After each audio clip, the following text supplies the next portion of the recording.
هل سمعتم بعبد الله بن أنيس الجهني رضي الله عنه؟ أرسله النبي صلى الله عليه وسلم في سرية لوحده في سرية لقتل عدو الله خالد بن سفيان الهذلي. هذا خالد الذي كان يجمع الناس لقتل رسول الله صلى الله عليه وسلم، وكان يحرض على قتل النبي.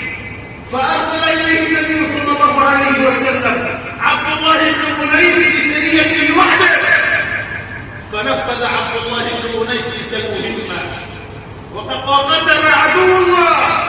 فلما وصل إلى المدينة رآه النبي صلى الله عليه وسلم وتهلل وجهه بشرا.